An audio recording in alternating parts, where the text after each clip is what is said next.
So we, Women at the Table, are an NGO based in Geneva that calls for equal numbers of women at decision-making tables, wherever those tables may be, metaphorically, from the marché to the central bank, the district council to prime minister or president, and from market lady to the CEO. And I'm Caitlin Buckman. I'm your moderator today. I'm the founder of Women at the Table, and so it's incredibly pleasurable for me to be with my friends and women I so admire today. So each of the leaders around this table, this small table, are moving the needle, and they're doing it actually in very large ways by harnessing technology in a way that I find is very novel and sometimes very unexpected, because they're using the technology and only inventing it to identify human need. And I picked that from you, Meagan, and I know that we'll be talking about that a little bit later, because Meagan said technology is useless if it doesn't address human need. And I think that this is bizarrely very fundamental, but still rather novel at this particular juncture that we are in time. So I was struck by this common thread of all the work, and now I'm going to introduce each of our guests in one sentence and then give rather elegant introductions as they each begin to speak. So to my immediate left, that's you, is Musimbi Kanyoro, who's the CEO and president of the Global Fund for Women that advances human rights by investing in women-led organizations to promote human rights. To her left, Sharon Bylenga, founder of Media Matters for Women, who takes mobile phones and solar chargers and turns them into radio stations, reaching the most isolated rural women. To my immediate right, Meagan Fallone, CEO of Barefoot College, implementing the Barefoot model of community-owned and managed grassroots sustainable development, bringing it from India to all the 43 least developed countries. To her right, Antonella Notari Vischer, director of the Womanity Foundation, whose programs benefit tens of thousands of girls in Afghanistan, Brazil, India, and throughout the Middle East and North Africa. And on the far right, Jensine Larsen, CEO and founder of World Pulse, which is an online community of women and allies from 190 countries, speaking out and building solutions to the biggest challenges facing women around the world. So I'm going to start by asking each of these amazing ones to tell us in 5 minutes or so why they came to be doing what they're doing and what is the core part of the work now. And we'll get into the fascinating how part in the sort of the follow-up to the questions about how you do it. So for the real introductions, I start with you, Jensine. You may know Jensine and her work from Half the Sky, which is Nick Kristof's New York Times bestseller, which recommends joining World Pulse as one of the top 4 things you can do in 10 minutes to help women globally. World Pulse harnesses the power of digital communication to connect women worldwide in those, as we said, 190 countries, into a force for change, including women and girls using internet cafes, cell phones from rural areas to conflict zones. And I'd like to talk about how you found everybody from the 190 countries and how you got there in the follow-up. But first, tell us why you began World Pulse and what you're doing now. Sure, absolutely. First, hi to everyone, and I can really feel the electricity in the room already. I find that actually these side events can be even more exciting than the actual forums that are going on, so it's great to be here. So I'll start with a quote from a woman from our online community from Crimea. She says, "A woman with a laptop can be more powerful than a man with a gun." And the truth about me is, with every cell of my body, I've been obsessed over the last many years, a decade, for how do we create a communication architecture that can truly connect women on the ground around the world and bring them a greater global voice. And this work for me started at a very personal level when I was young. I grew up in the rural countryside in the United States in Wisconsin on a farm, and I was homeschooled, and I grew up incredibly shy. I wasn't socialized in any way, and I grew up with this sense of that my voice in my throat trapped, and I know so deeply that feeling of that you don't matter. And so as I grew up, I had this incredible yearning to be connected to the rest of the world, and I wanted to hear the truth of what was happening in the world, and especially as a young woman, from other women. So I took off at 19 to the Amazon, became a freelance journalist there, and worked with these women, indigenous leaders who were struggling. They had oil contamination on their traditional lands. Their children were dying of skin cancers and stomach cancers, and they asked me to be their messenger. From there, I went to the Burma-Thai border and worked with women refugees who were fleeing ethnic cleansing, and the most horrific stories you can imagine. And they also were asking me, please be our messenger. And then that was when I had this like vision that came to me, and I saw World Pulse, and I realized I didn't want to be a messenger for women any longer. I wanted there to be a communication source where women could be their own messengers and they could speak for themselves to the world. And to me, that was really the secret sauce that could really upend everything in a world where businesses are speaking for women, large NGOs are speaking for women, politicians are speaking for women. If they could speak for themselves. And but I was incredibly shy. I had no resources, grew up on food stamps, and no expertise in media and technology whatsoever. So I held it inside, but finally at 28, I realized it would be more of a risk to my own spirit not to do something. So I started with a vision, a pro bono team, realized I'm an absolutely insane social entrepreneur and just built World Pulse, starting with the print magazine and then building into a global interactive network that is now tens of thousands of women speaking out from virtually every single country in the world. And we have found we do a few things now where we literally channel we crowdsource women's voices and on key issues like digital inclusion or girls' education, their own recommendations, and we deliver them to major forums like the UN or the Internet Governance Forum or even CNN.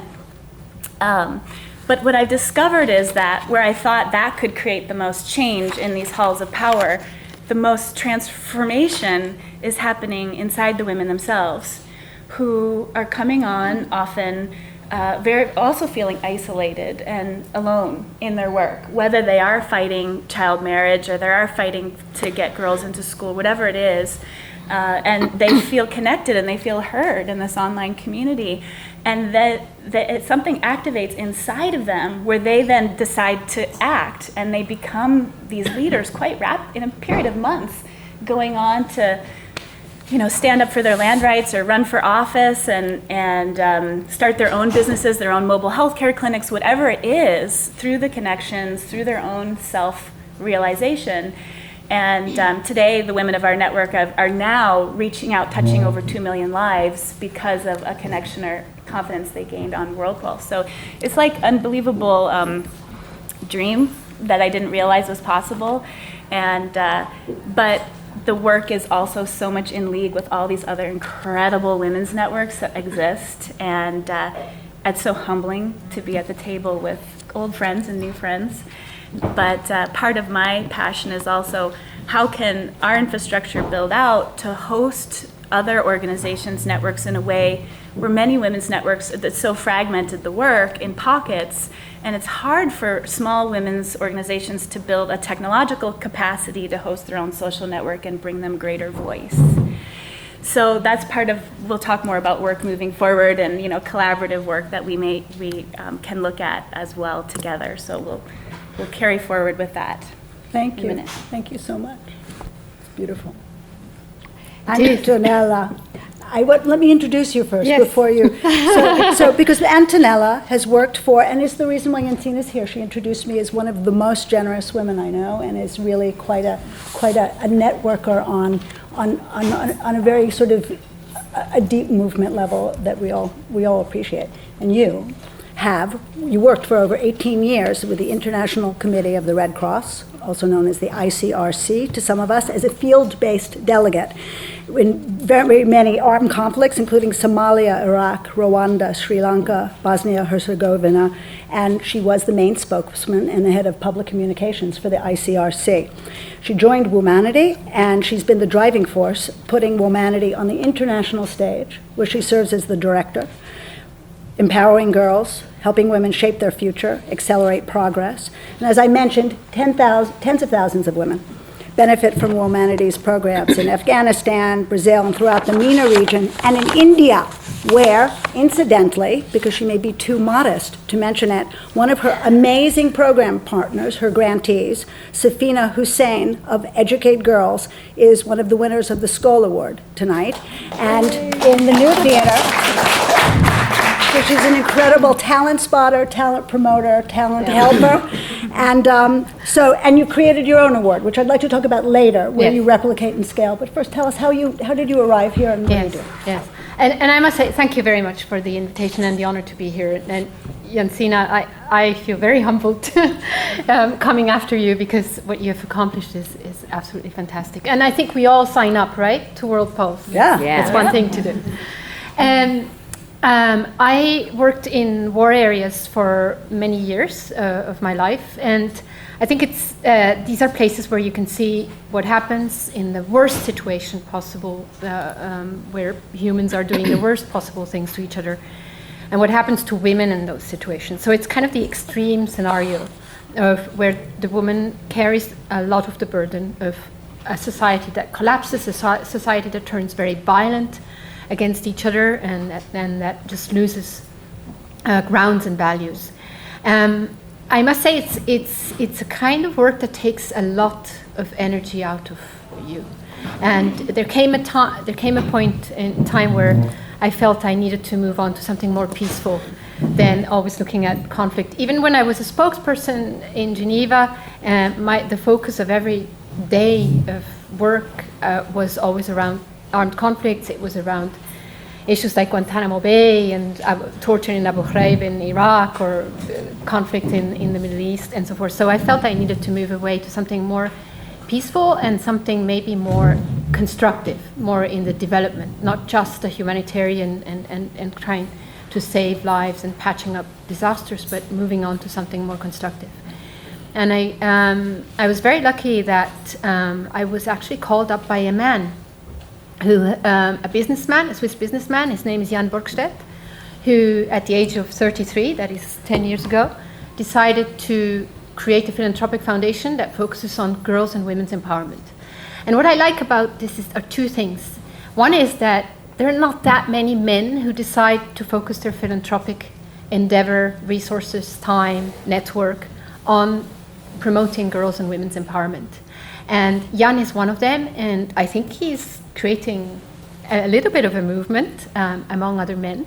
But most of all, he's really sincerely believes that investing his time and resources in women's rights, women's empowerment, is actually going to create a better society for everybody to live in. So that was interesting. And what was also very interesting for me was to work with somebody who's an entrepreneur, a businessman. And he's very much the kind of venture entrepreneur, a person who creates new businesses, is out to explore new opportunities, and is quite successful at it, I must say. And that's a very different spirit than working for the International Committee of the Red Cross. International Committee of the Red Cross, with its 150 plus years of history and its Geneva Conventions, and here you work with a young man, because he's still very young, who's using business tools and business relations and everything, not only for his business, but also to actually input into solving problems that women and girls have around the world. And he didn't choose the easy issues. The first country he went to, or the second country he went to, is Afghanistan. It's not an easy place to go when you want to work on women's rights. And from there, the two of us have been working really to try in very innovative ways, in entrepreneurial ways, in collaborative ways, to, in difficult situations for women, create a greater space for women to speak out, to take a role in society, to be able to fulfill their aspirations, and also to contribute to the progress and the prosperity of their society. And that's what we do at Womanity. Fabulous. Thanks. Meagan. All the names are just Fallone. Just Fallone. Meagan Fallone, the CEO of Barefoot College, which is a title she told me is her greatest honor, since all the residents of Barefoot, the 650, in Tilonia, in India, had to affirm and to sign on that she could be the face and the voice of Barefoot, including women who had to just use, and men, who had to just put their thumbprint on the paper to say. And so I'd like to talk a little bit afterwards and a follow-up question about that process, because it sounds totally fascinating. Everything that she's doing is fascinating. She manages global strategy and development for Barefoot, working alongside its founder, Bunker Roy, where she's aggressively scaling the Barefoot approach internationally, and they're implementing the Barefoot model. Could this be true? In the 43 least developed countries. That's their goal. So we want to hear about the Barefoot approach and the LDCs. Well, and a huge honor to be at this table with these beautiful women. I am an entrepreneur. I was born that way. It's a little bit like being an alcoholic. You have to stand up and own it at a certain point. I wake up every day with 15 new ideas. My friends, who are some of them in the room, will tell you I'm forever with, we got to do this, because that's how we think as entrepreneurs.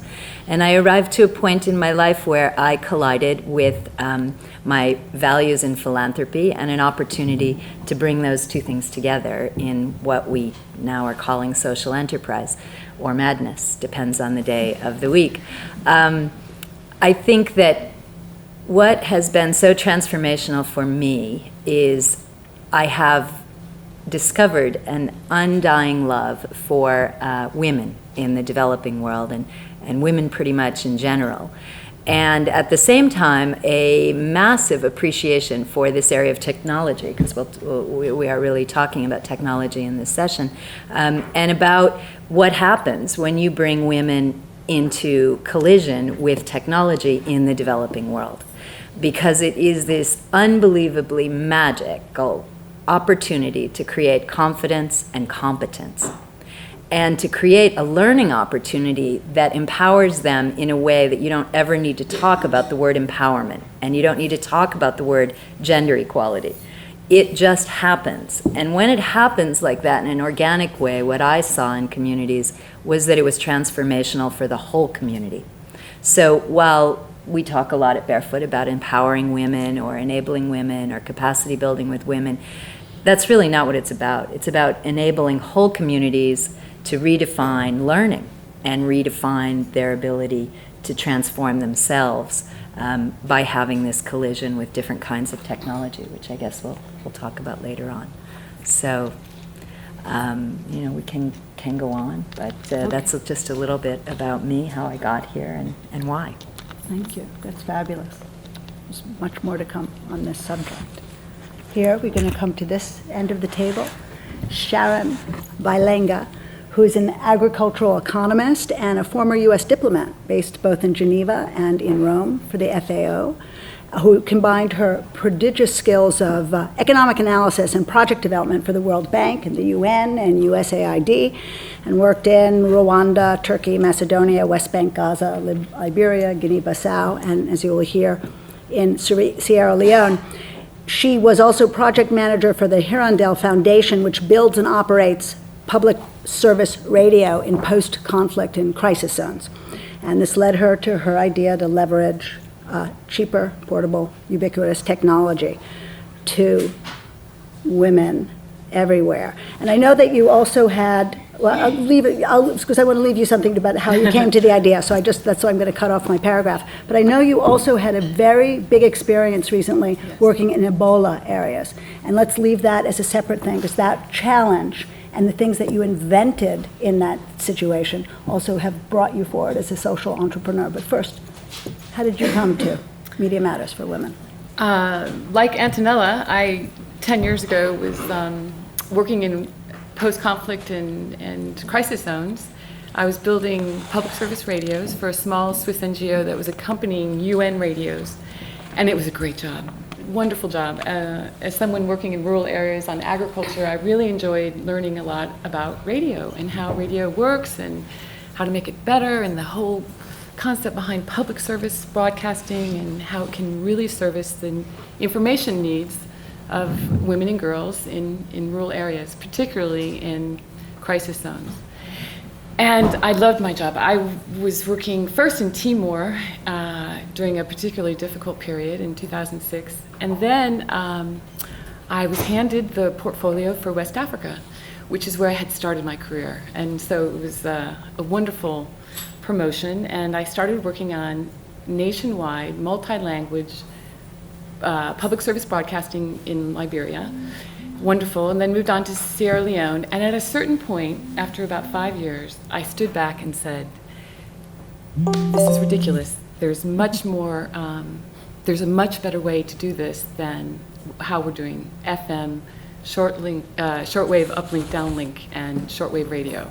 We're basically taking models from the West, from the US and from Europe, and we're implanting them into Africa where the context is just wrong. I was blowing through so much money, and mainly because there's no electricity grid in these countries, and so radio is very energy intensive. So I was becoming an expert in generators, and at a certain moment I decided I don't want to know any more about generators. So this was the moment when solar rechargers were hitting the consumer electronics market. And I remember standing in a grocery store saying, this is it. This is the answer. So I had this great team of female journalists in Sierra Leone, and we decided to do a pilot project creating public service broadcasting using small consumer electronics and solar rechargers. And we got some grants, and we ended up having a very successful first year. And then Ebola hit. So I'll stop there. All of a sudden, we were there in Sierra Leone in this ground zero of Ebola with a communication network that could reach the last mile of women and girls who really needed information about this crisis. So it's been a wonderful journey, and I am an entrepreneur like Antonella too, and so I see that perhaps there's a new way in this idea to come up with meeting the unmet information needs of women and girls in a sustainable way, in a new kind of business focused on radio. Great, thank you. Thanks. And last but very, very much not least is Musimbi Kanyoro, who is the president and CEO of the Global Fund for Women, which is the largest publicly supported grant-making foundation that advances human rights by investing in women-led organizations. And amongst her many accomplishments, and researching you was really quite an honor and eye-opening, is spearheading efforts to include girls' education and women's leadership at the Packard Foundation when you were director for the population program. Prior to that, as the Secretary General CIO of the World YMCA, the first non-white, yes, oh my God, that's a very bad trip of the tongue, YWCA. That's kind of a dyslexic moment. But in 150 years of its being a reputable organization, it had never had a non-white woman at its head. And there you turned the organization on its head. You increased its membership.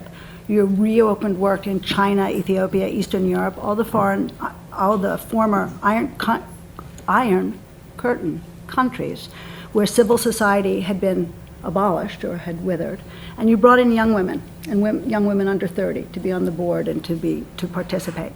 And it would really be wrong for me not to also just mention, because it's the thing that I think is so impressive.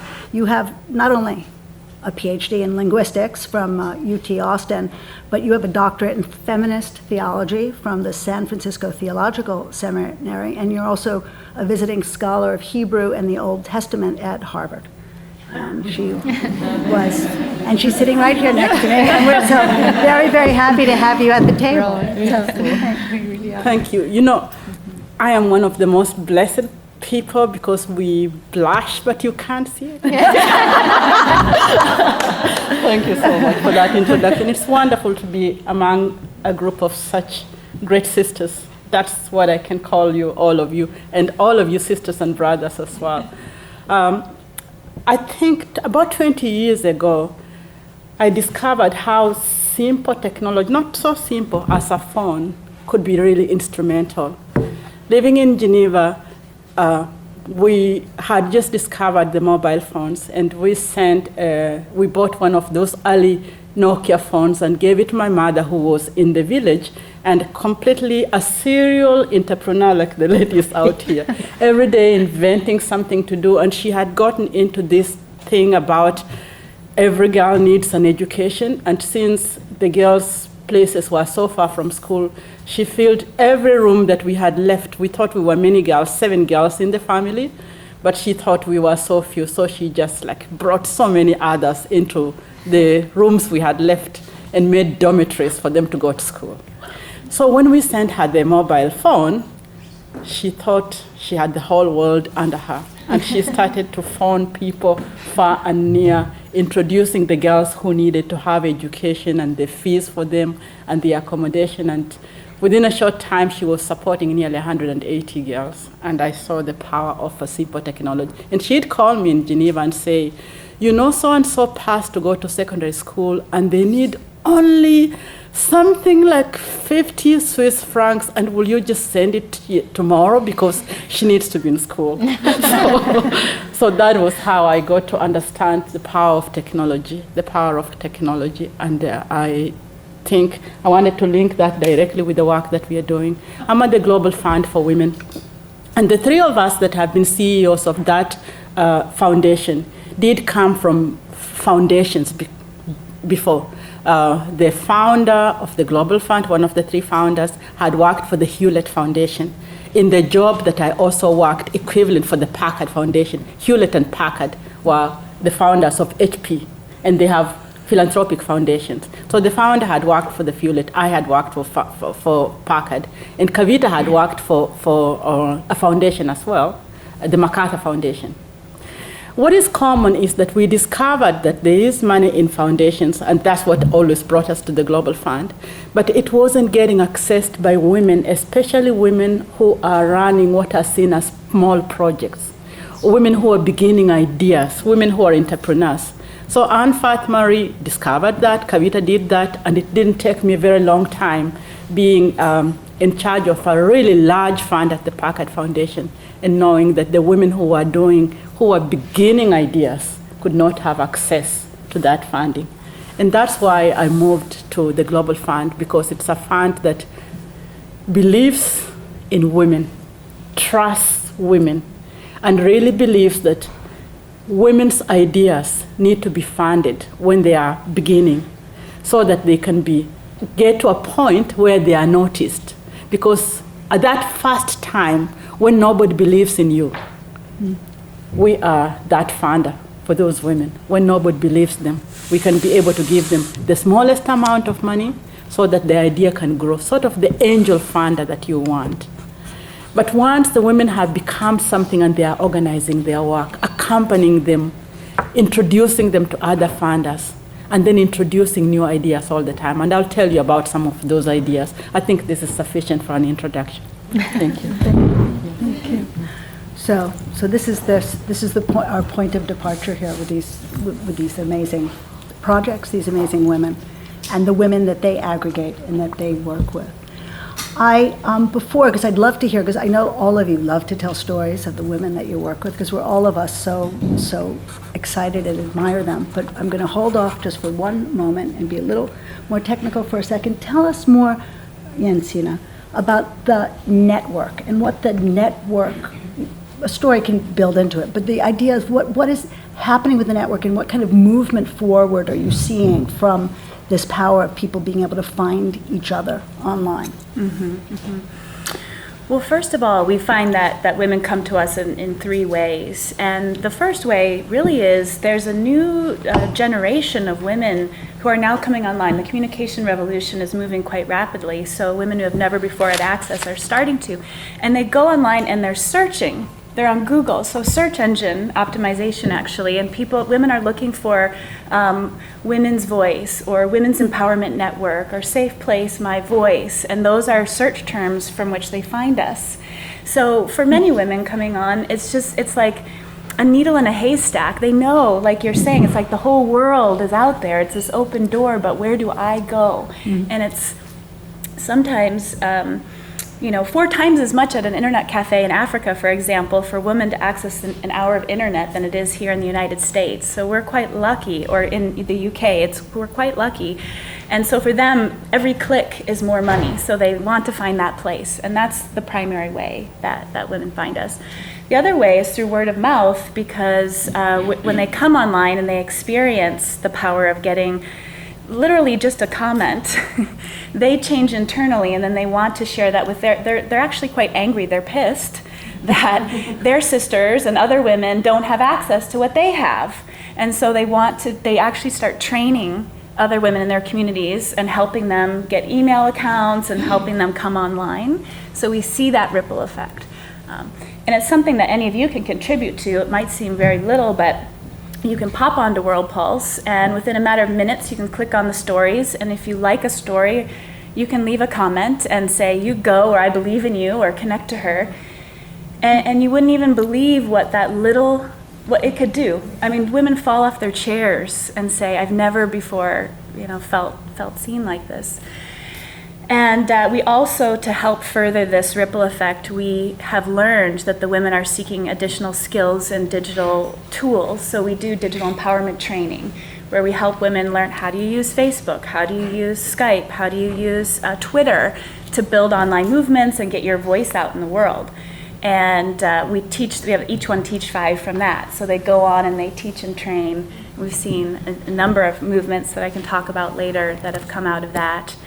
And then the last area is a lot of our sister organizations who are doing leadership training to women in the ground. Maybe they're funding women, and they want the women to have a sustained peer network online, not just that one-off conference or that one-off leadership training that lasts 6 weeks. So they spread the word about World Pulse as a resource so their members can be connected to each other in online community, but also connect to other networks who might be doing water or trafficking or whatever it is. So it becomes more of a network of network through our sister organizations. Great. On a similar but different note, this award, this Womanity Award that replicates something and then helps scale it from one region to another. Yeah. Can you just explain Yeah. the concept and who you're working with now on that? Yes. So a couple of years ago, Jan, my boss, had read a book. He reads a lot of books, but he'd read a book that moved him a lot about the situation of women in the world in terms of violence. And I think what really shocked him was to read that it's not a matter of where you are, north, south, east, west, or how rich or poor or how well educated you are. The violence against women is really pervasive. And so he walked into my office and said, look, we got to do something about violence against women, because we're doing women's economic empowerment, we're doing girls' education, but if the women are victims of violence, how are they ever even going to be free enough or able to pursue a job or an education? So we started thinking about that, and we thought, we're not a big foundation, a lot of people are kind of working in that space, or some people are at least, and how can we add value? And to cut a long story short, what we came up with is a model of an award where we identify organizations who actually developed solutions that they can show, where they can show some track level of success that prevent violence against women. And then the idea is these organizations, they present themselves for our award with a partner organization who's willing to adapt and replicate that model in a new context. The whole idea always being that you take a good idea and you scale it. And in this case, you replicate it. And we've launched the first award last year. And the 2 organizations that won it one is a Brazilian organization who's been working for quite some time already, called Bromundo, with men and boys on masculinity. How do you develop your masculinity, and how can you transform it from being a violent concept, dominating concept, to something that is more caring, that is more just different in their behavior in their relationships with other people, and especially with women. And Promundo is working with an organization in Lebanon called Abad to adapt and replicate that model to Lebanon. First time ever an organization in the Middle East is going to work on with boys and men on masculinity, on how you change a violent and aggressive form of masculinity into something that is completely different. And first time we're doing that in a conflict zone, although I'm careful about this word because we know there's no war, right at war in Lebanon. We know it's an extremely fragile situation with a lot of refugees and a lot of tensions in the community. So we're very excited to see these two organizations working together. It's also interesting to see South-South collaborations like that happening, working together to adapt and replicate that model. The next award, and I'll finish on that, will be, and we just now launched the selection process for that. We're trying to find organizations who have a track record on successfully preventing violence against women with new media and new technologies, using new media and new technologies in different ways. And we can. I don't know if everyday sexism is a notion maybe to people in the UK. A woman using a website I'm not going to go into details of the different projects, but using those kinds of tools to effectively work on preventing violence against women. And again, to this award, we're expecting to see organizations apply as a pair, one that has the model and the other one that is willing to replicate it in a new context. So if you have good ideas, Servan is the program manager for the Womanity Award. Come and see us. Okay, that's a fabulous offer. Meagan, I wanted, in one way, I want to hear about each of the 650 people who came and what you did to work with them. But I'm as interested here in this context of how you use technology with your illiterate colleagues, and what that process has been and where you see it going. Because they may not know also about the original idea of Barefoot. So one of the programs, the one that Caitlin is referring to, that we do and that we are extremely well known for, is a project around solar electrification at community level in rural, poor communities, many of them indigenous communities, many of them communities marginalized for various reasons to do with extraction of minerals and other kinds of energy-related things. And we actually go into communities and we select communities where we take illiterate and semi-literate grandmothers, bring them to India, train them for 6 months as solar engineers, who then go back to their communities and install household solar electrification in every household in the community. They become employed by their communities as solar engineers who are responsible for maintenance, repair, and installation, as well as fabrication of additional solar units. It is a community model that relies heavily on the community as a stakeholder in both making a commitment to build a rural electronic workshop for those women to work out of and acts as a community center, but also they must make a financial contribution that is equal to the amount they are spending before solar on kerosene purchase, candle purchase, battery purchase, what they were using for light before solar came along. And that program in the last 5 years has gone from, it very kindly received a Skoll Award in 2008, which allowed it to go international. It had been proven in India, tested in Afghanistan, Bhutan, and Nepal, and then the Skoll Foundation awarded us the award in 2008 to take that internationally to 8 more countries. And I am really pleased and proud to say that today we have 704 solar grandmas and solar women engineers around the world in 72 countries. And we've solar electrified more than 50,000 households and are bringing clean light to more than 500,000 people in the developing world.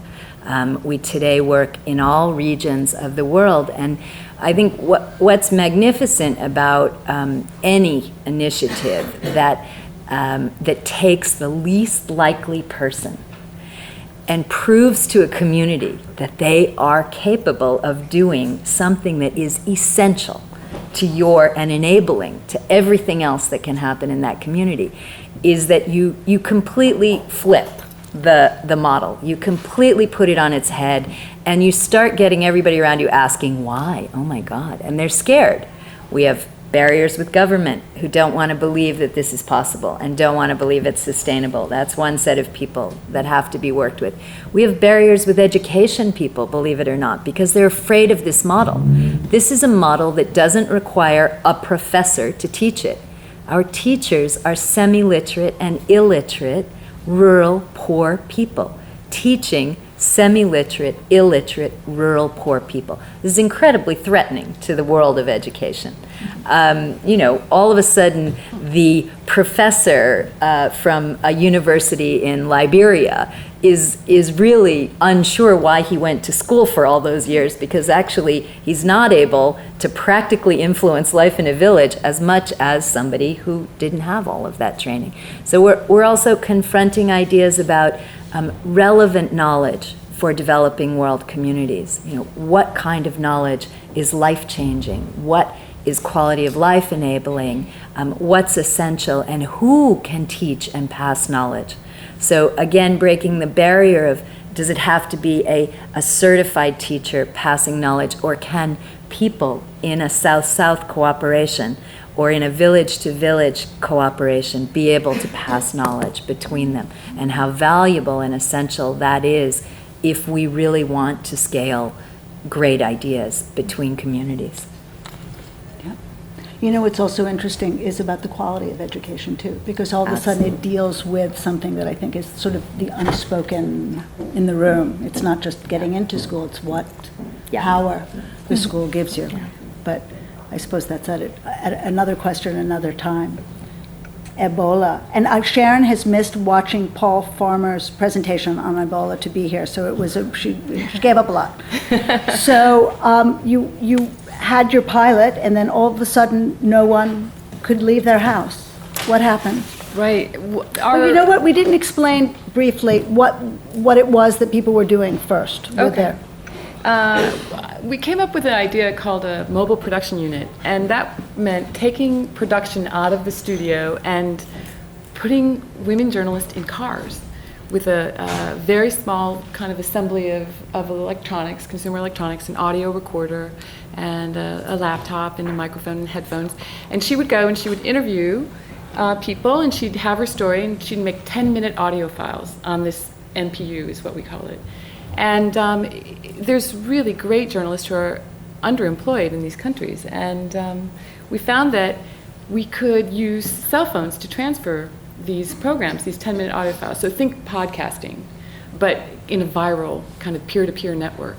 And so before Ebola, we had this great concept of listening centers. And the journalist would choose a focal point at a listening center, like at a youth drop-in center or a maternity ward. Those were our most popular. And so they would exchange the audio file one phone to the other on Bluetooth, and then with solar rechargers, they could play that audio file all day for people who wanted to hear it. And what we found is we were immediately very popular. And women didn't want to hear it just one time, they wanted to hear it again and again. It was information about birth control and what was happening at State House on maternity laws. And we had a feedback mechanism, so our journalists knew what they wanted to hear the next week. And so this turned out very well. But what happened with Ebola is we had finished our first grant, and we were trying to figure out how to move forward. And all of a sudden we have lockdown situations, and our journalists couldn't travel any longer, and women and everyone was, there was no longer freedom of movement. So we couldn't encourage people to come to drop-in centers or to gather. So our journalists came up with a new idea, and that was, we'll create our listeners as our networks, and we'll pass from one listener to another to a target village where we have someone called an ambassador. So we would target villages way out in the rural areas of Sierra Leone and from major towns, and the journalists would create their audio files, usually interviewing local officials and people on the street and covering issues that were relevant. Half of the stories were about Ebola. And then we would use our listeners to pass one to another. And then we could call the village to see if the file had made it. And if there was a break in the chain, we would know. And it was much cheaper. Suddenly, this adversity, we'd become more creative. And so now we have this new concept. We have a new round of funding from the African Women's Development Fund and Oak Foundation and Indigo Trust. So now we have a third way. We've become more creative, and we're hoping to launch another pilot and to grow these networks that we've already started. So Musimbi, you have this overview. You see these different women with their fabulous new ideas coming to you about technology. Where do you see the technology going, the new innovations going in terms of the things that you're funding? Thank you. So let me ground it in the fact that we are a fund. We are a women's fund that has been there for about 30 years. The two oldest women's funds are Mama Cash, which is based in the Netherlands, and then the Global Fund for Women, which is based in San Francisco. But there are other women's funds. In the US, there are a great number of women's funds in many different cities. And then all over the world, the Global Fund, together with Mama Cash and others, we have helped to grow other women's funds. So there's the international organization that brings us all together with 35 other women's funds that we helped to bring up, including the African Women's Development Fund. Now, the whole idea of the women's funds is to be able to attract funding to what women do, but directly through women themselves. So directly through women, not as recipients on the ground. Whatever we do with the funds that we raise, we listen to what women think is most important, and that's what we fund.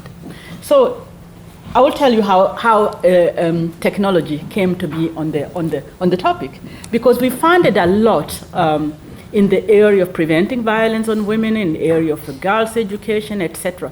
We had actually the first, before girls' education became the mode, the Global Fund had an investment of $5 million that came from a particular donor to begin girls' education nearly 25 years ago. And they began and leveraged that funding that went into girls' education for a number of programs. We funded over 5,000 groups all over the world in 175 countries and spent nearly $150 million for women. So last 3 years ago, we did a research with our partners, and we researched 3,000 partners. And we asked them, this moment, not 20 years ago, what is it that would make you successful? And we had different alternative possibilities, but the three that came out most important to all our partners was leadership, technology, and money. So we realized that even though we had been taking technology for granted as a tool, it really mattered to all of the groups that we work with. And they were then able to define to us different ways in which they saw technology. So it's not one way. There were those that are afraid that technology can be used to downplay what women have achieved. There are those that were able to put up both the positive and the negative. Let me just say the positive and the negative of technology, how you can use it and how it can use you, etc. And they said we need to be on the table now, not tomorrow. We don't want to come and say women missed out of technology. And so we started to create or to up our funding for technology, to fund what women are doing on technology. And by the way, we have a political stand that we want to fund women from the South directly. Because you can't be at the table talking about women in those places without them actually talking for themselves. You know the expression that exists, nothing about us without us? Mm-hmm. We really don't want us to be meeting in London and talking about them there without them somewhere else. So we do really our best to find women in those worlds and to enable them to be at such tables as we are. So we find a lot of women to go who have got maybe access to many of the things that our sisters have talked about, to actually go and talk about those things by themselves. We try to suggest their names for awards because they are doing amazing work. They are doing amazing work. And we want tables to be really like variegated tables so that we can see who are the inventors from the South, who are the serial entrepreneurs from the South. We still haven't arrived there. But that's one thing I want you to join me at, that we can be able to tell anybody who is running something that whenever they are going to talk about it, they should find ways to enable a woman who comes to speak for herself, because that will change the world. Because, you know, I discovered the truth that the world will only change when women are part of the change makers. I think that truth, you know it too, right? It is the truth. So that's what we are doing with technology. And recently, if you look at, I encourage you to look at our website. We have many different technology issues, but right now we are running a campaign called Ignite. And one of the things that we did there was to do hackathons with girls in 5 countries. And I'll just give you the results of that because it's very short. The result is, in Brazil, the girls' hackathon created an app, and in this particular app, it's an app that looks at various bars. You know how teen girls from the age of 15 or 16 go out a lot in the evening, and they wanted to create safe places where they can at least be able to go out, but not be unsafe. That's what the Brazilian girls did in their hackathon. The ones in India were interested in the issue of matters about sex being a taboo. So they created ways of informing each other about what is safe and right in sexual matters. And they are going to do, and the women in the USA, Auckland, created an app that has a sensor on the body, so that if a woman is kidnapped or is being put they talked about a woman, thinking that is safe with other people, sometimes could be young men, and then they drive to a place she doesn't want. So the sensor tells her friend where she is. And then the women in one more, the last one here, is they created a place on the website, a 3D animation game to raise awareness about low accessibility of reproductive health information to girls, etc. Yeah, and so we're just finding a lot of, and these are girls from those places. There's a group in Kenya now working also on their own apps, etc. These are girls. These are people we want to see brought at the tables, because they are the ones who are going to actually tell the world that the world is changing and the South is changing, and there are people there who have got it. They have received information from all these people, but they are running away with it. And that's what we really value at the Global Fund. Oh, that's fabulous. Thank you. Well, you started saying about these women and these incredible acts that they're doing, and I think that this is a wonderful moment. I'd love to hear from each of you just a woman that you're, either somebody who's doing work that you love as part of your network, or somebody who's been changed by. I let you pick the story that you want to tell about your colleague or friend. That's a tough one It to is. pick one, isn't it? Especially, and I'm just resonating with Musimbi because everything that you said, but our mantra for our network is no one speaks for me, I speak for myself. And that's what pulls women in to sign up. And I can also attest that there's a phenomenon in our network where as women are coming online, they're starting to want to create their own spaces for women to have access. So there's this phenomenon of women-only cyber cafes we're seeing, and they're popping up and they need money. And so many of them have been funded by the Global Fund for Women because they've been connected to you. So thank you for that. I would say, a story that I love personally is around Cameroon. And there's a practice in Cameroon I didn't know much about, in fact, called breast ironing. And women of our network started talking about it. And what's this? And it turns out it's a practice that affects 3 to 4 million girls in Cameroon, and mothers and grandmothers will often heat up hot stones or coconut shells and pulverize the breast tissue of their young daughters. They're often doing that in an attempt to protect them from the high rates of sexual violence that exist in their communities. But it is incredibly silent, incredibly taboo, even across West Africa and Cameroon. Women don't even talk about it in hair salons or getting water. It's silent. So one woman in particular started coming on and talking about her story, where she had peeped through the keyhole and she heard the groaning of her sister, her grandmother, with a pestle pressing her sister. And she was so betrayed, the trust, seeing her grandmother do that. And then the next day her grandmother came to said to her, "Take off your shirt." And she said no. And since that day, she became, wanted to fight for that. And her story was so powerful that we spotlighted it, and soon enough it got picked up by CNN and went to #1 on CNN that day, and literally has made world headlines. So if you were to Google that today, you'd probably see her name's Chivan Lena. But what happened after that was so powerful, because here's one woman, she'd never before spoken about this. And she got the confidence, because it was like validated and reflected back to her that her story mattered and this was not right, that she decided to launch a campaign to end the practice of breast ironing. And so in churches, in hair salons, she began encouraging women to tell their own story of what had happened to them through her story, and eventually reached over 20,000 plus women and girls who have now vowed never to do the practice again. It's not just those girls, but also all the unborn. And then the national government of Cameroon was using World Pulse and started reading her stories. And then they connected with her and said, we love your programs. They visited them. We want to scale this up across the country. And they say they're hoping within 5 years that practice will be eradicated.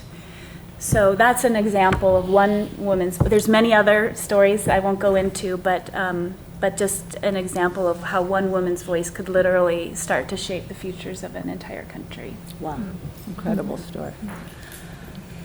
Antonella. Yes. It's interesting because you start with something that is a bit of an accident of life or of your destiny, and it can lead to transforming a society and a practice that has been there for a long time and that is so destructive. So I think that's what we're looking for when we're trying to work with social entrepreneurs. It's a little bit that dynamic, right? It's the innovative idea, but that the idea that is not just an idea to build a little nice project in an area, but to actually disrupt the system and change and provoke a very profound change in the society and in the culture for the better. We're working with a woman in Palestine, Maysoon Ode. She should be here actually, but unfortunately the UK didn't give her a visa. Boo for that. And Maysoon has created the first commercial women's radio done by women and for men and women throughout the Middle East. It's been a really tough journey for Maysoon because she started in radio before we hired her to do that, and actually spent some time in prison because her radio at the time was a kind of a peacemaking radio. She was actually trying to mediate between Palestine and Israel, and that was not something that was very welcome at the time. So she decided that when she came to work with us and to build that radio, that she was going to focus on changing her own society, a bit like what we just heard. Radio, as we heard also from Sharon, is extremely powerful tool to work with women because it is actually one of the cheapest media that you can use. It is also easy to use it while you're in the kitchen, and a lot of these women unfortunately do spend a lot of time in the kitchen.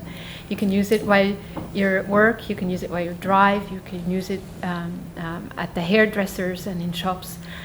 Maysoon was very clever because her radio is not a women's radio, it's not a feminist radio, it's a mainstream radio, but it's presented and produced by women. It's led by women mostly. There's, I think, a couple men in the team now. And it gives a very equal, or maybe sometimes even favorable to women, place in at the microphone, right? So when she's covering a political story or a business story or a sports story or an arts and culture or whatever, she's going to privilege women's voices.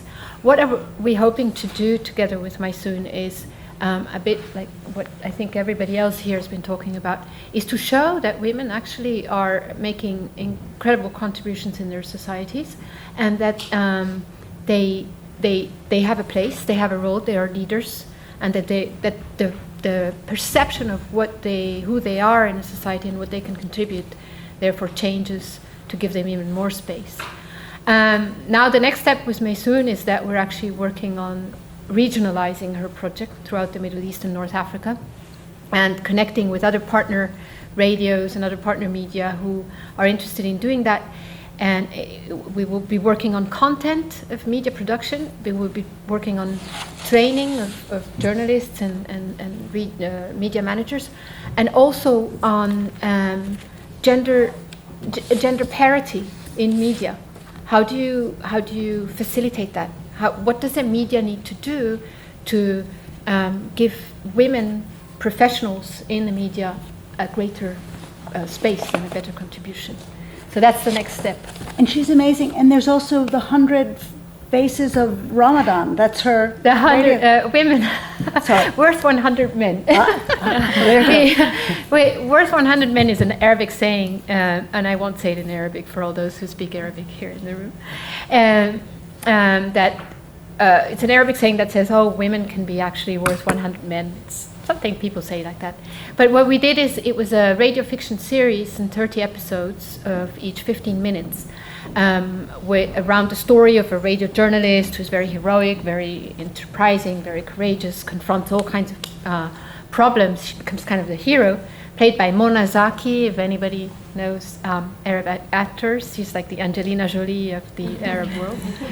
And it ran in Saudi Arabia, Bahrain, Jordan, Egypt, Palestine, Yemen, Iraq, and Syria during Ramadan, during the whole month of Ramadan, on FM stations, some of them really major FM stations actually, plus with social media activities around it and community activities around it.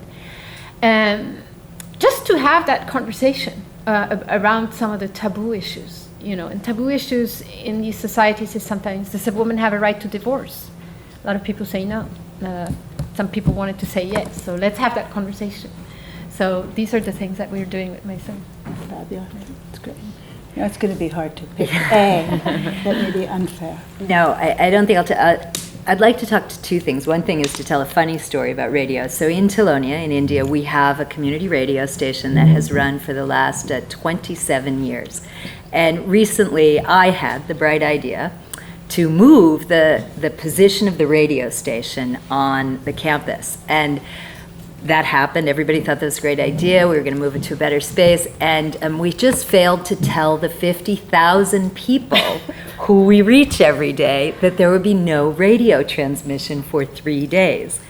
Well, in the normal world, a bunch of people would SMS you, or they'd call in, or they'd write you an email. Well, in this case, 2,000 women over 7 days showed up in Tilonia to ask why the radio had stopped. And it was absolutely phenomenal to understand how out there on these nameless, faceless 50,000 people that we sort of knew were listening to the radio, how many women were relying on that, on a daily basis as their means to get information. Of course, we run lots of stories on health and lots of rights-based things.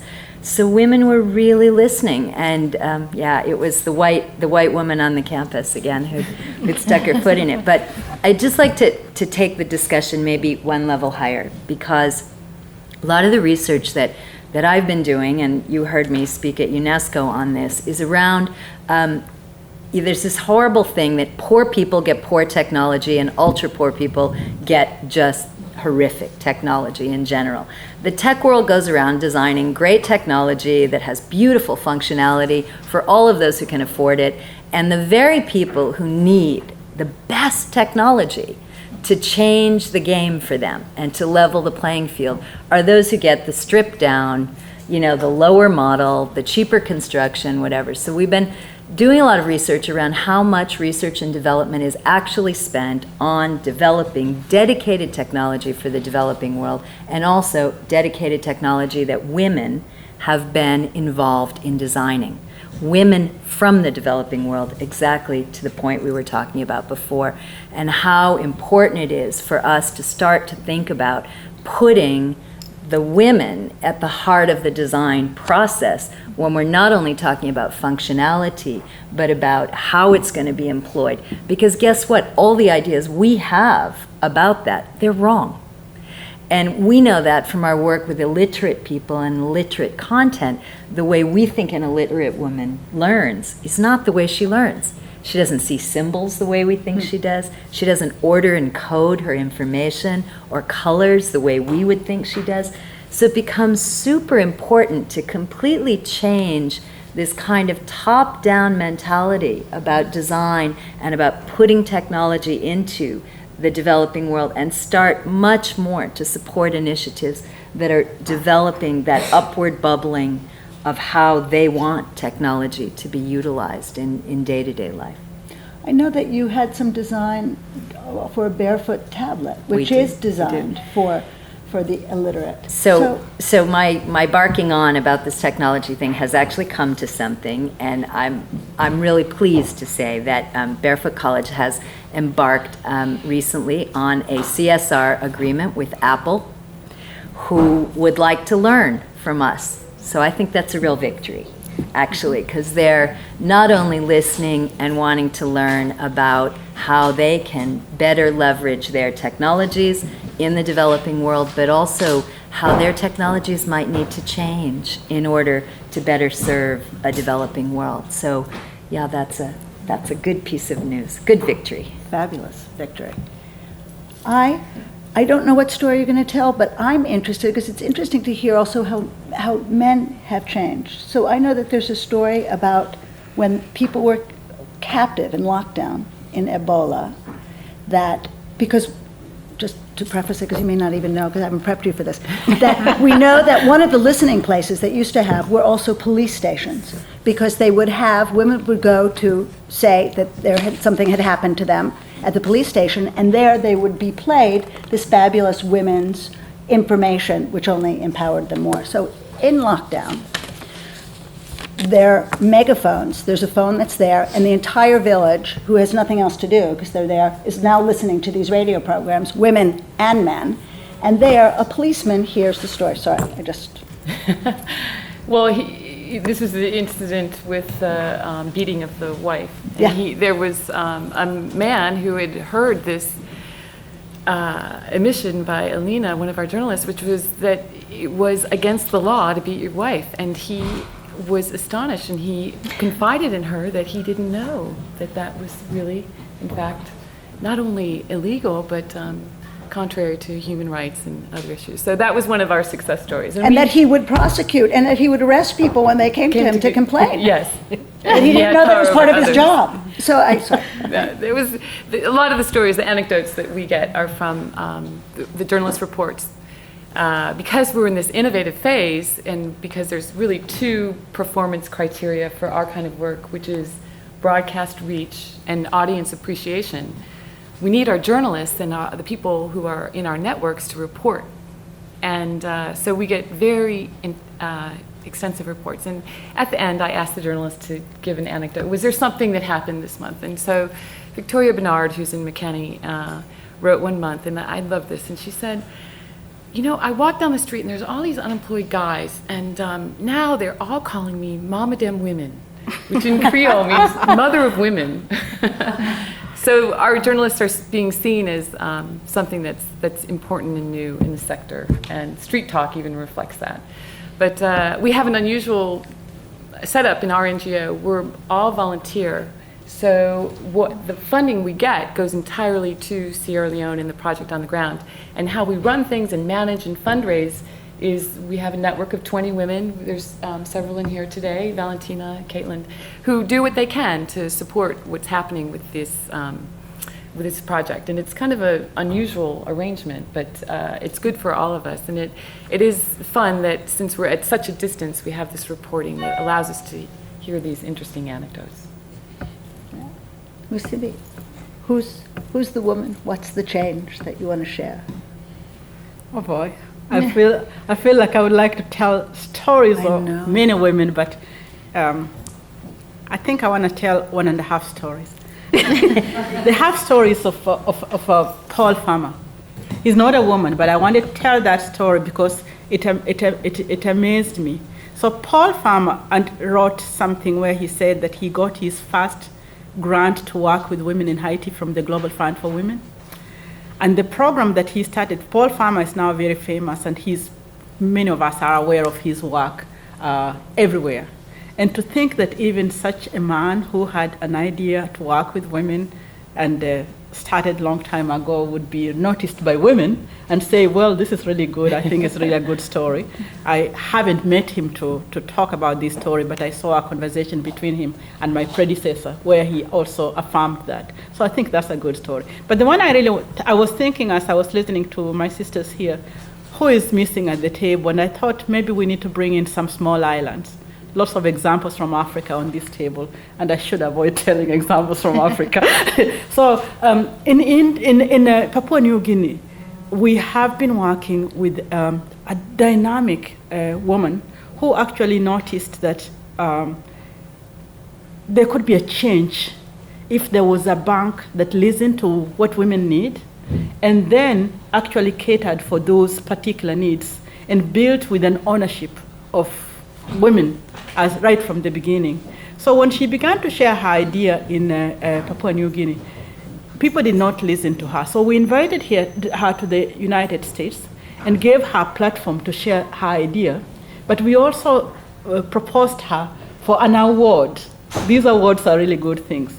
And then she got an award by the Women's Funding Network, and we invited journalists to cover her award. We really worked hard to have her covered by strong journalists. And she is really good entrepreneur. And she got coverage which got to be listened to in her country in Papua New Guinea. So when she went back to a better reception in Papua New Guinea because people read what she was doing, and we sponsored her to go to DC, to go to New York, and to even have a platform at the Clinton Global Initiative because we really believed in her idea. She went back. She got permission, which she had been for nearly 5 years asking permission to begin the bank. But now that she was being covered and being talked to by very, very important people, very many important men who matter to governments, she was able to get her permit. Then the second thing that happened is that she became now kosher, good enough to be actually invited to the tables of the government. So when the government has foreign people coming in, now she's invited to the table. She's begun the bank for women, and women have begun right from being owners. She already had a plan, which I need not tell you about. They already had a plan, and it was a viable plan. And I think that is going to make quite a lot of difference in that country. And that's not small thinking. That's big thinking. Yeah. And it's really thinking that they already had thought about scale, they had thought about membership, they had thought about different investments. She herself is an economist working with rural women, but listening to them. So that listening to what they want is really important. And an anecdote that I wanted to conclude with about listening, the female condom was created to be part of contraceptives or prevention on HIV and AIDS. And the first condoms that were made were designed by great scientists, but with no women's input. And then they were sent to the South. That's where usually India and Africa and Zimbabwe and was one of the countries that had a lot. And the feedback at that particular time, a few of us were invited also to join tables in the discussions and really hadn't known that the designers had not been women there at all. So through again working with a female company, they went back to step one, got information from women and women also who had tried to use them, and redesigned the female condoms that had the women's experience, and the women started to actually access the female condoms. But the first ones were a complete failure. So the ideas too, we think about really, it's really important that if you're working with the people, and now I'm talking as a woman from the South, we've suffered a lot about things being created for us in terms of development, and when we can't get hold of them and run away with them, then we just look like stupid and silly and unable to actually catch development. Many of those things are really foreign, and they may not have been the first priority for those particular people at which they are aimed. So I'm really happy about the new knowledge that we have in the world, that we can do things differently. Yeah. It's fabulous. Yeah. That's really a theme. Thank you. We know that we have this incredible expertise also here in the room. So I'd like to ask all of you, what, other than funding, which I know that we all need, what would you ask from people in this room? What do you need from them to go to the next step? What kind of collaborations, what kind of cooperation do you want? So I guess this is at a very higher level, but I just recently participated this gathering with 50 global spiritual leaders and 50 Silicon Valley leaders about technology consciousness in the future. And I recognize that all of us, what we talked a lot about was the dark side of technology. And, for women also online, it can be a war zone to comment. And a lot of us are questioning the cell phones are weapons of mass distraction, and is technology a good force and what we came to actually as a collective group was the technology as a tool, and it's all about how it's used and the sacredness in how it is used. And that where the future, where the planet is moving to, is there's a rise in the divine feminine that needs to come through now. And technology is going to be one of those pieces that ushers it in and unlocks the human female potential that exists. And so it is about how we also as individuals are using technology for good, and encourage all of us to develop your own relationship with technology in a way in which you're channeling forth your best self and your own boundaries with that. And I encourage all of us to, when you're thinking about giving, volunteer time or resources, to also layer in a technology in your portfolio, because it's going to be the accelerator. We don't have a lot of time to get women's voices out or to connect women. I've had a chance to talk to great environmental leaders like Jane Goodall and the 13 Indigenous grandmothers or Vandana Shiva, and every time I say to them, what's the number one thing we need to do now to save the world, they always say, connect the women, connect the women, connect the women. And then the grandmothers also say, pray. It's just the same thing. Yes, essentially. So I encourage you to use your own human potential to connect with other women around the world. We are not separate, we are together. Profound relationships can happen. And share your voice out there using technology too. Wow, that's beautiful. I don't know how everyone's going to follow up. I'm going to go like this, ping, ping, ping. I've gotten the 10-minute warning, and then we maybe have a question. So I'm going to ask you. I agree, connect.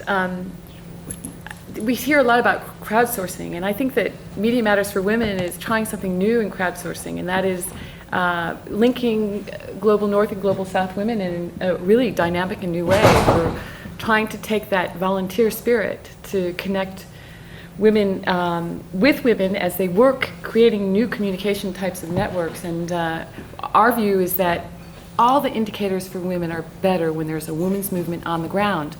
And women's movements can't thrive unless women can communicate among themselves.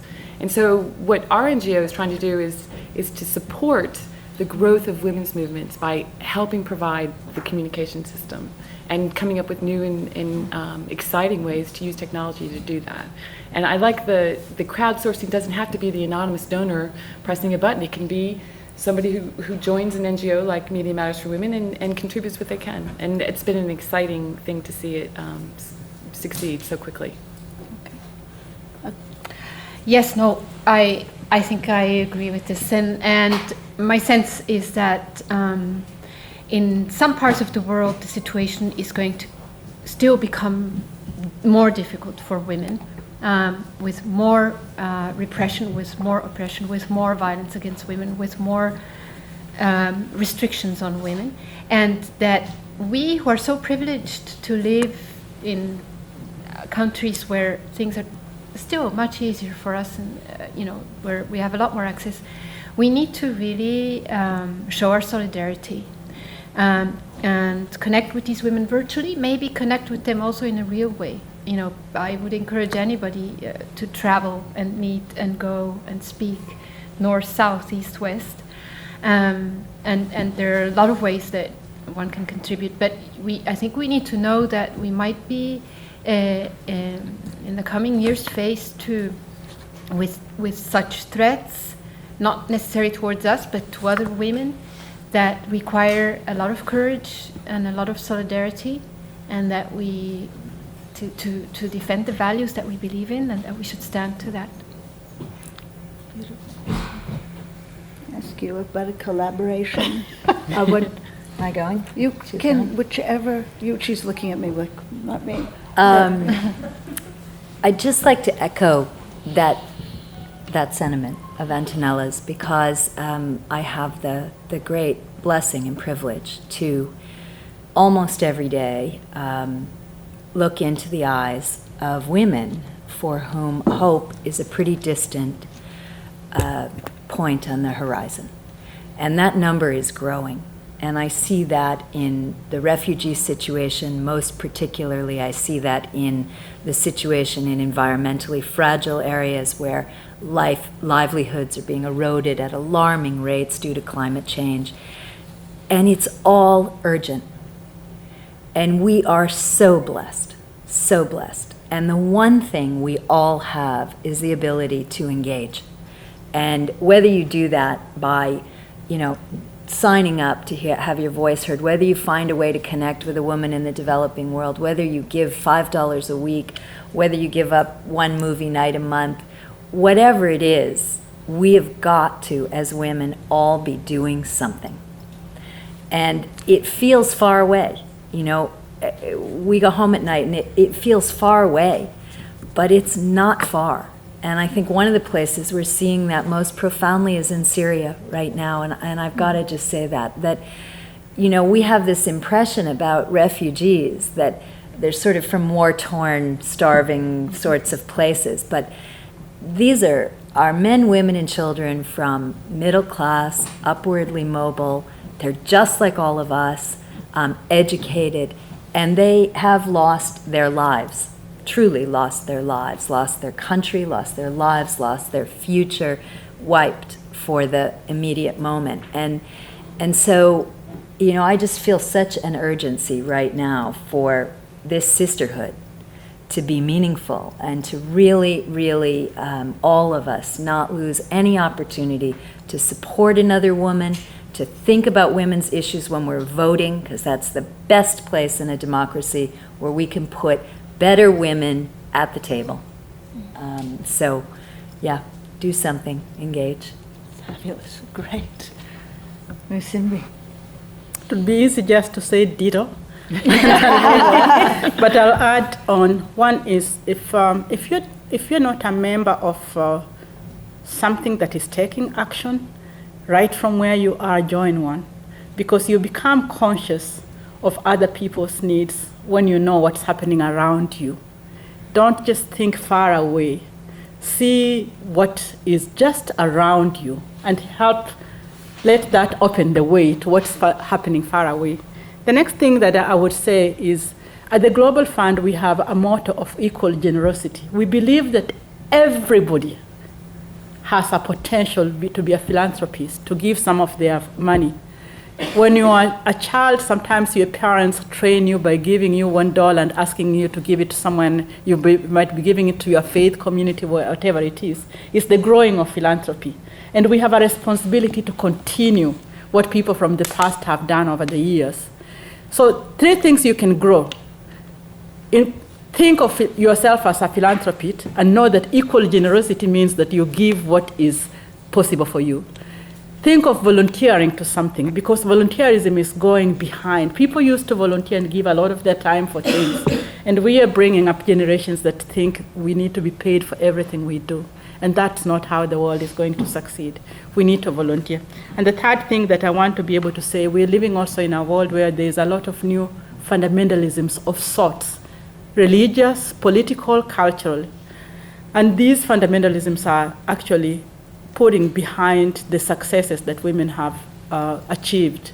And we need to be involved without fearing. It's not a good thing only to protest when there's something that the government has done. We have to be able to see the faith communities to which we are a part of and think about what that is, how they interpret and place women, because faith is a two-edged sword. It strengthens people, but it can also weaken them. And we need to do something about that and be involved. And in Global Fund for Women, because we believe in equal generosity, when people give funding, we don't put it by how many millions they gave. So we have our $1 million and our $10 classified as all great, generous philanthropies. And I want to invite you to join us. Thank you. Thank you very much. I know that I had said we have questions, but I think I'm going to wrap up, and then we can go outside and you can grab some of these wonderful women before they run off to their next, where they're supposed to be, why they originally come to Oxford. And I thank you. I don't even know where to begin. I thank you for your generosity, for giving us the time, for tearing yourself away from very important work for your own organizations that you need to be doing there, to share from such a deep level with such vulnerability and kindness and spirit and wisdom. And I'm just very happy for my old friends, my new friends, the new people that I've met, that we were all together, and thank you very much for being here with us. So, thank you.